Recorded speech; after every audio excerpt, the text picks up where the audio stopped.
Next, we present The Dick Powell Show. Ladies and gentlemen, we want you to meet Richard Diamond. He's a private detective, and he doesn't like getting mixed up in murder any more than you do. But just relax for a half hour, and somebody will probably wind up pretty dead. It usually starts easy, like Wednesday morning when Diamond walked into his office.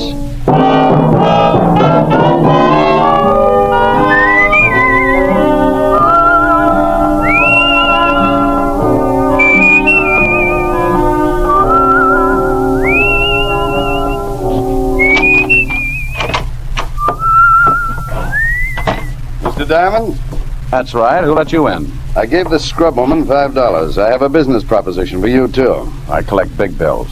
Something like this? He pulled out a $100 bill and walked over to me. I'm not a small man, but I got a nosebleed trying to see over the second button on his vest. He had a pair of shoulders that looked like O'Dwyer should lay a cornerstone for them. And the muscles under his coat made me think he was smuggling shot puts. Even if he lived across town, he was so tall if he fell down, he'd be halfway home. My name is Collins. I'm R.J. Rawlins' private secretary. I bet you look silly on his lap. Sit down. I'm getting a stiff neck. Certainly. How tall are you, anyway? 7 feet 1 inch. Doesn't that extra inch give you a complex? I'm not here to discuss my physical qualifications. Yeah. You say you work for a Mr. Rawlins. Is that the Rawlins? Yes, he's a very wealthy man. That's an understatement. If you jumped off his wallet, you'd break both legs. He wants to retain you to find his brother, Martin. He does, huh?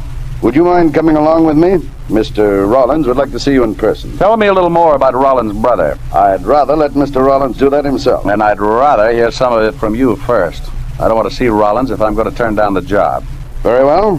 Mr. Rawlins' brother Martin was released from Sing Sing 5 days ago. Yesterday, he sent a letter threatening Mr. Rawlins' life. Oh, and your boss wants me to find his brother before he makes good the threat. Is that it?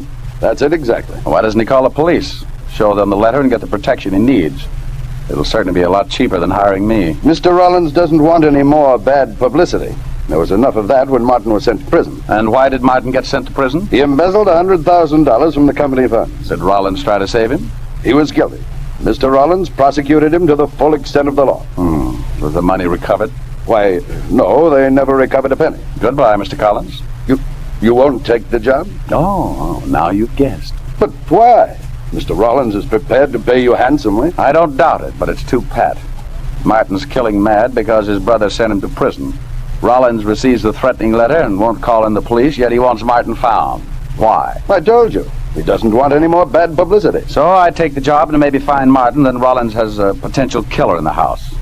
What's he going to do? Try and keep his mind off things by letting him shrink heads in the basement? Remember, Mr. Diamond, they are still brothers. So were Cain and Abel. You mean you think Mr. Rawlins intends to kill his brother, and that's why he wants you to find him? That's a little crude, but it's certainly a possibility. That's utterly absurd. Maybe so, but no one would blame him. You better get someone else to find Martin. Try Hearthstone of the Death Squad. You're being ridiculous. Mr. Rawlins is a highly respectable businessman. His reputation is spotless. Then this looks like too good a time for him to start getting dirty. Goodbye, Mr. Collins. He got up and started to say something, but changed his mind. He turned and walked to the door, ducking his head as he went out. Someday he was going to forget to duck and take the whole wall along with him. Yeah? He's a man named Collins in your office. He was. He just left. Did you take the job? Wait a minute. Who is this? If you didn't take the job, you're lucky. If you did, you better catch up on your insurance payments. You think so, huh? I think so. This is a family matter, so leave it that way or you're liable to get yourself killed. Look, would the Sherlock and Me show if I deduced your name was Martin Rawlins? Hello? Hello? Nuts.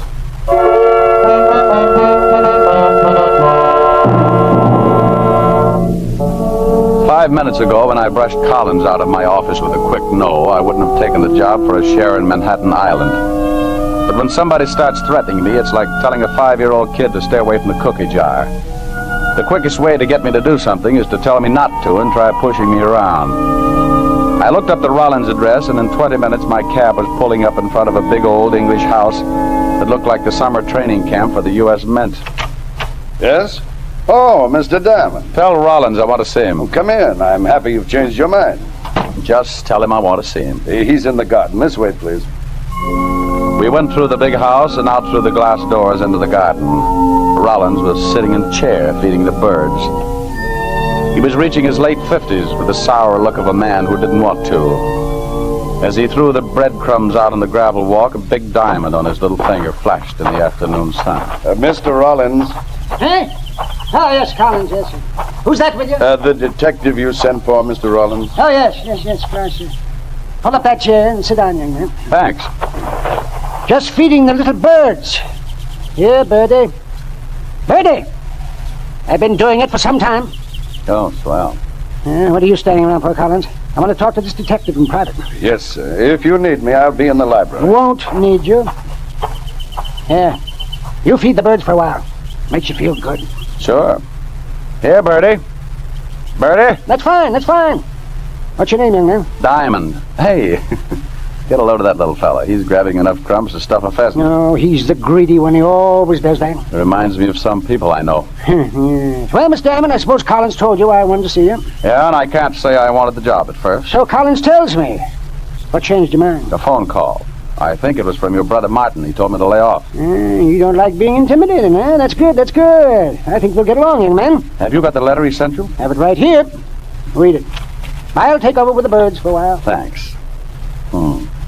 My dear brother, I spent 5 years hating you, but I learned a trade. I used it drawing blueprints for your shroud. Martin. Oh, this will never get the Pulitzer Prize. Martin always did go in for the dramatic. Well, you think you can find him? Was this the first you've heard from him since he went to prison? Yes. I would admit the letter has me worried. Aside from the dramatic, Martin has always been a hothead. Since boyhood, he's envied my get up and go. We never got along. And it was even too much for my mother. She died very young. Probably overworked from knitting straitjackets. Oh, don't be flippant, young man. Will you take the job? $100 a day and all hospital expenses. Fine. See Collins. He'll take care of the fee. Now, tell me one more thing. Can you think of anyone who might know where your brother is? Only one, and I'm not sure if she's even still in New York. She was going with Martin when he was caught. Only met her once, but I will say, if nothing else, my brother showed good taste. His name. What was her name? Oh, it was Carter, Virginia Carter. Lived someplace in the village, I think. Oh, but that was 5 years ago. All right. Now, what about your secretary, Collins? Can you trust him? Oh, Collins is above reproach. He's been with me for 15 years. Knows everything about me. Almost a member of the family. Does he know anything more about Martin? No more than I do. Now, young man, I'm getting tired. I want to finish feeding my birds. Good day, young man. Here, Birdie. Birdie!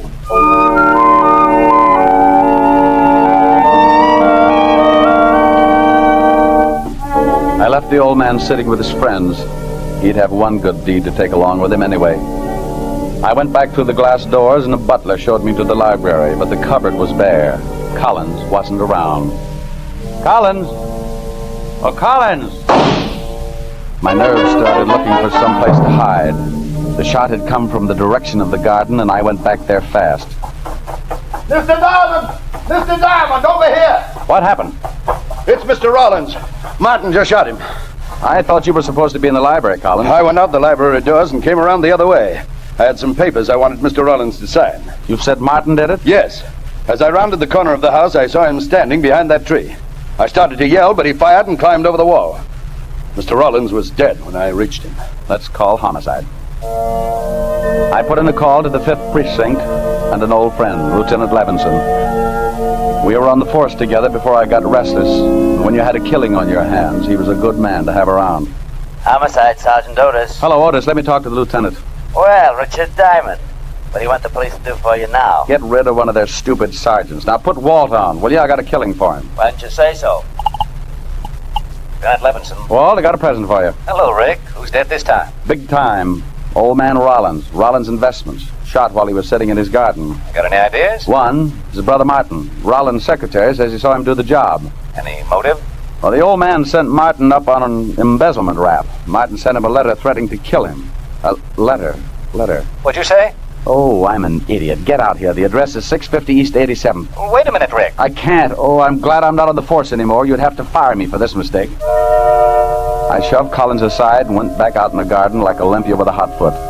The old man was still smiling, and nothing was changed except there he was, and the letter from Martin was gone.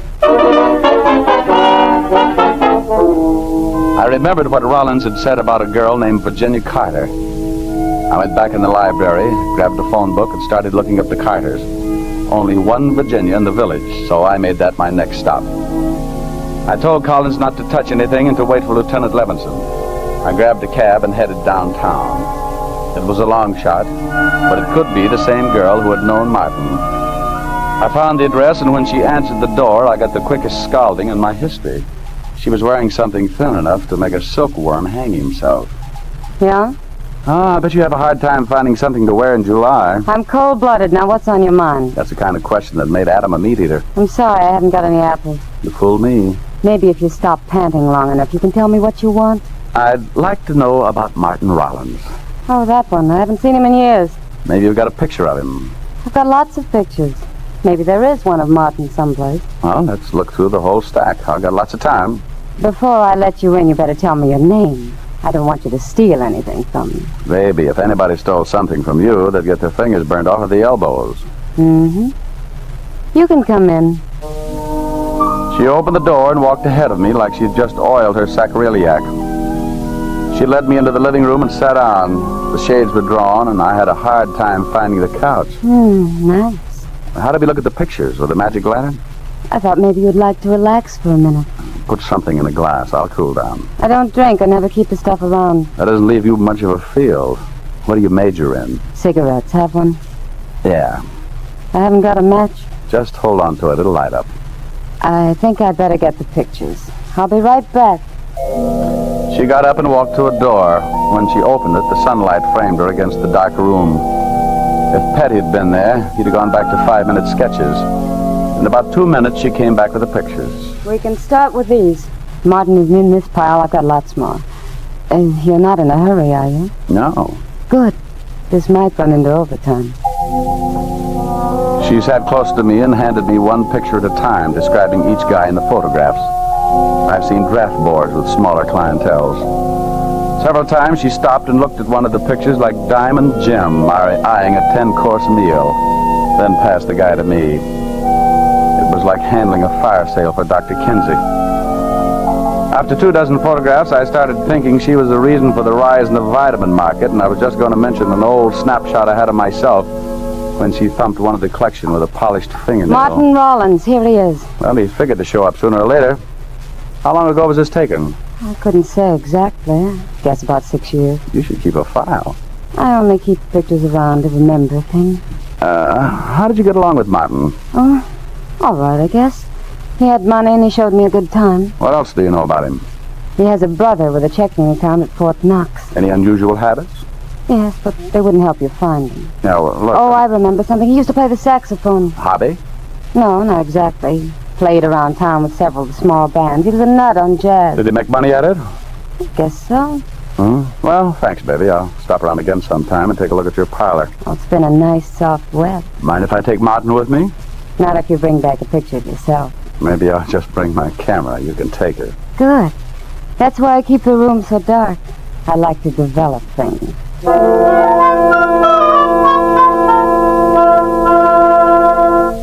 I hated to leave, but my hair was already curly enough.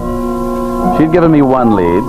Martin was a musician of sort, and sometimes he made money at it. I started to cross the street to catch another cab and was halfway there when I heard the car.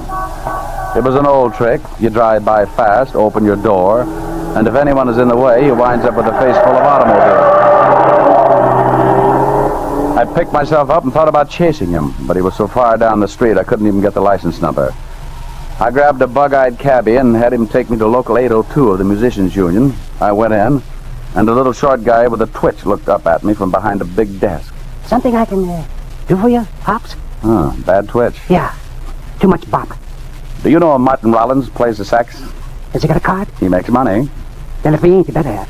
See if he does. I'm an old friend. I'd like to get in touch with him. But I don't know. We're not supposed to. Maybe this badge will snap you out of it. Oh, a cop. Hey, wait a minute. I'll see what I can find. Yeah, now look what you done. You got me twitching more than ever. Between twitches, he found what I was looking for. Martin had just renewed his card. It didn't show a home address, but his mail was being sent to one of the swing joints on 52nd Street. I said thanks and left him in the middle of another twitch. I walked out on the sidewalk, looked at the long gray shadows stretching out from the tall buildings. One of them moved and ducked around a corner. I had a tail. I started to chase him, but a big crowd makes that tough. I slowed down for a minute, and suddenly I had a horrible thought. I had a date with a redhead, one Helen Asher, who got very unhappy if you stood her up. Yeah, at 7 o'clock, I was due at 975 Park Avenue. A warm fire, a figure with better lines than Shakespeare, and a $10 million rain check that I could cash any time I wanted to take a walk with her to the little church around the corner. I made a phone call.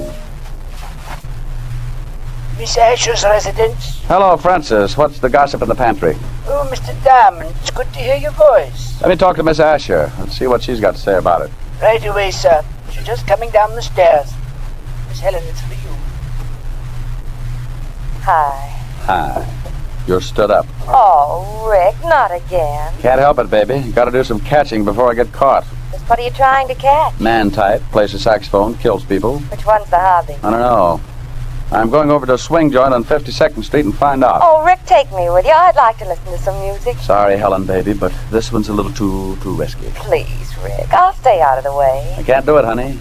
I'd like you around for later. There's liable to be some trouble. There's liable to be some trouble if I don't see you. Tell Francis to kick up the fire and I'll be over later. I want to go, too. Bye, baby. You're mean. Bye.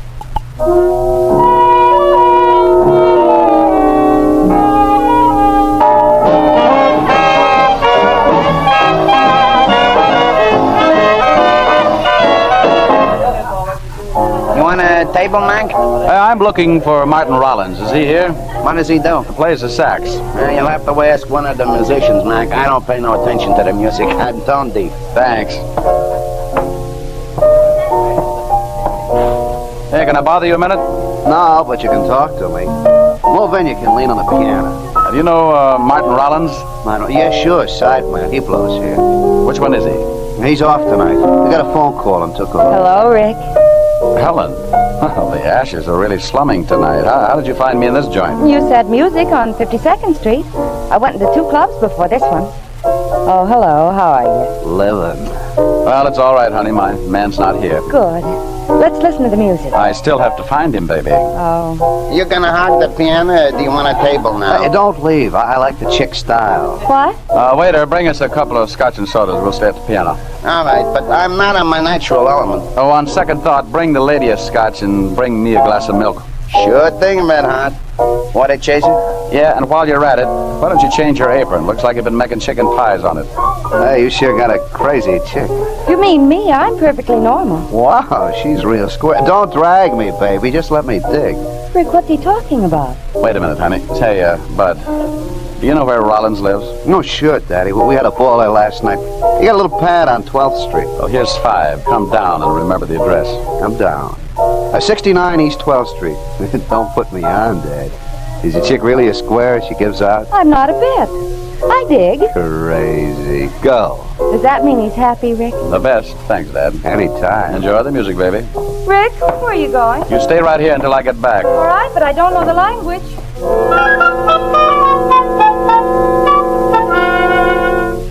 I went out fast, and 10 minutes later, I was standing in front of Brother Martin's front door. I tried my knuckles again and put my ear to the door. I didn't tag the sound at first, but it was a light scraping sound, like a rope over wood. I tried the door, and it was open.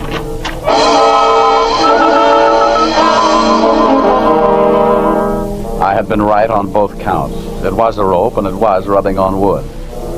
Brother Martin was making the sound effects, but he was doing it the hard way. He was on the other end of the rope, hanging by his neck.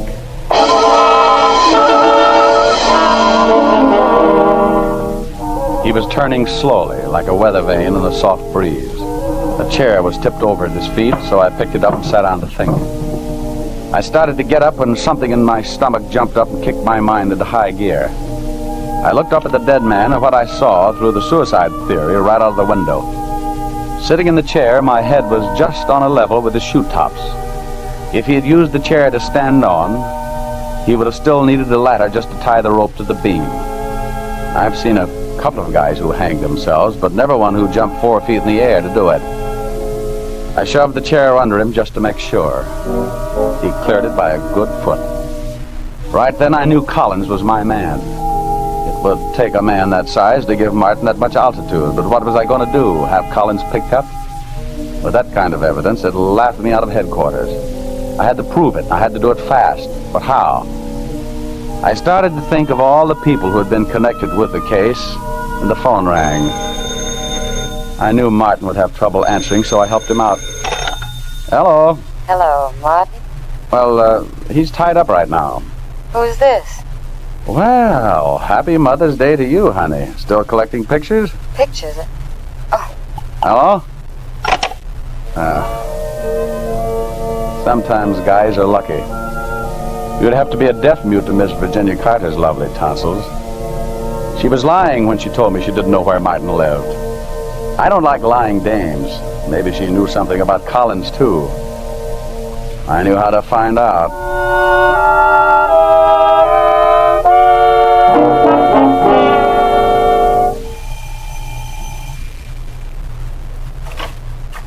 Well, Mr. Diamond, did you bring your camera? We'll play spin the bottle some other time. How did you know my name? Why, you gave it to me this afternoon. You're a bad liar, baby. Look out, I'm coming in. Now, wait a minute, I'm expecting someone. Well, if it's who I think it is, you better hide all the rope in the house. Now move it out of the way. You heard from Collins yet? I don't know what you're talking about. Now get out of here. Okay, baby, but Collins just killed Martin Rawlins. What? Yes, he strangled him first, then stood on a chair and hung the body to a rafter. How do you know Collins did it? Because he forgot he's a foot taller than most guys. He gave Martin a boost, left him hanging too high. What's that got to do with me? Well, I think Collins knew I'd come to you. I think he promised you the moon if you fingered Martin Rawlins.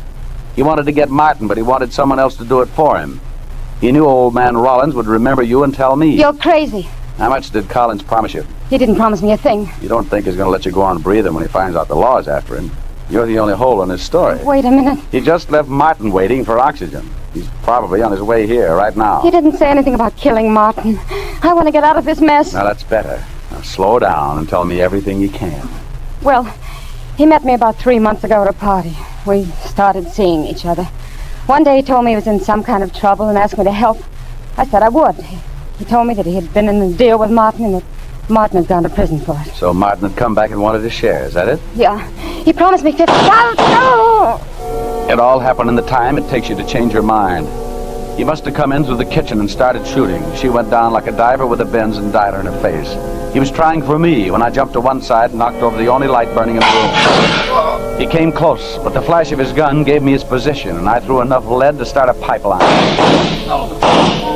He stumbled back into the kitchen, but he was dragging it.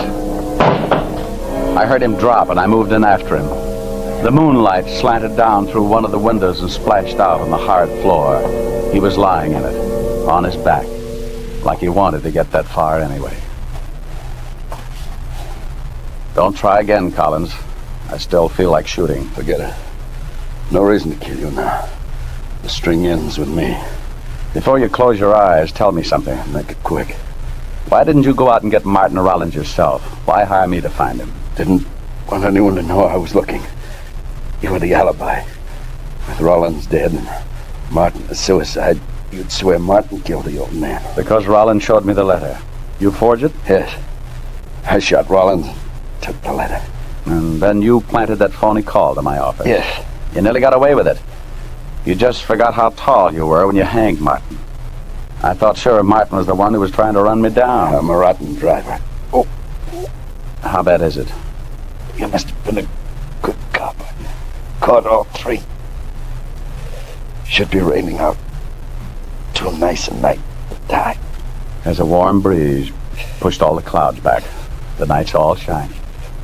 Must be nice to look at, but keep standing up. You'll never see it from down here.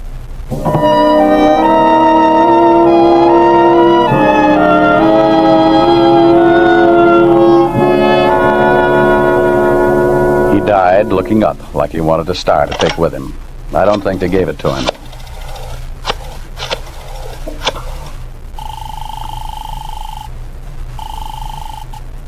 Homicide, Sergeant Otis. Otis, let me talk to Lieutenant Levinson. Well, the shamus himself. What's the matter? You get lost trying to find the Empire State Building? Look, put Walt on the line. You're not funny tonight. Oh, Oh, Diamond, did somebody steal your bag? You put Walt on the phone, and the next time I see you, I'll scatter your molars all over the 5th precinct. Now get him. What's the matter, Rick? Where are you? Oh, I'm standing in the middle of a mortician's dream. Collins shot the girl, and I shot Collins. They're both pretty dead. Okay, now calm down. We'll be right over. Oh, I don't want to calm down. You'll find Martin hanging at 69 East 12th. If you want an explanation, you'll probably find me in the alcoholic ward at Bellevue.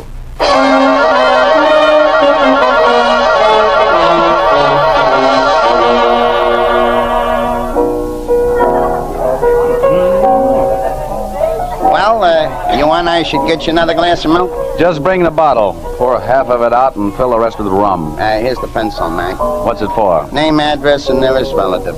I'll be right back. Well, you took your time. Huh?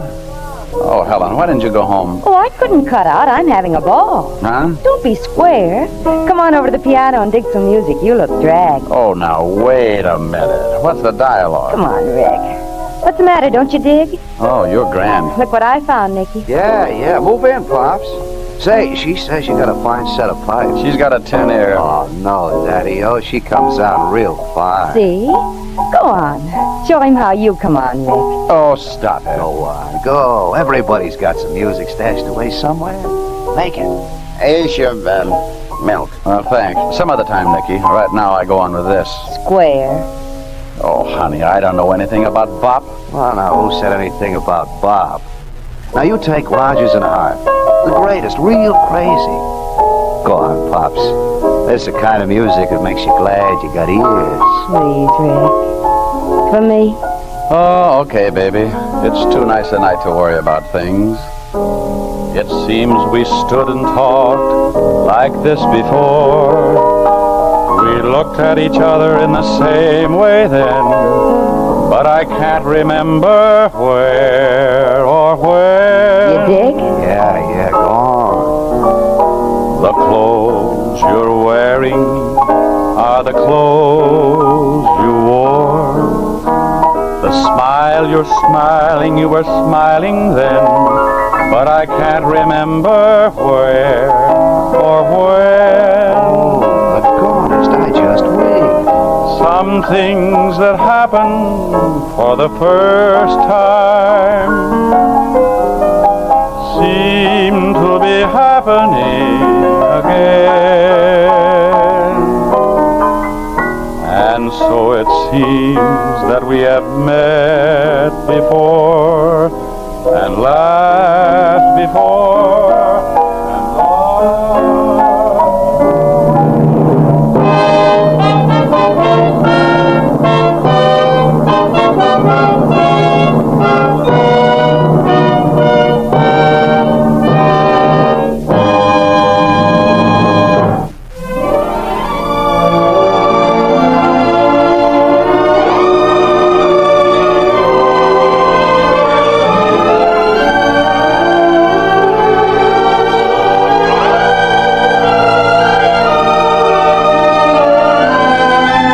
Dick Powell as Richard Diamond, private detective, was previously heard over the National Broadcasting Company and has been re-released for you men and women overseas by the United States Armed Forces Radio Service, the voice of information and education.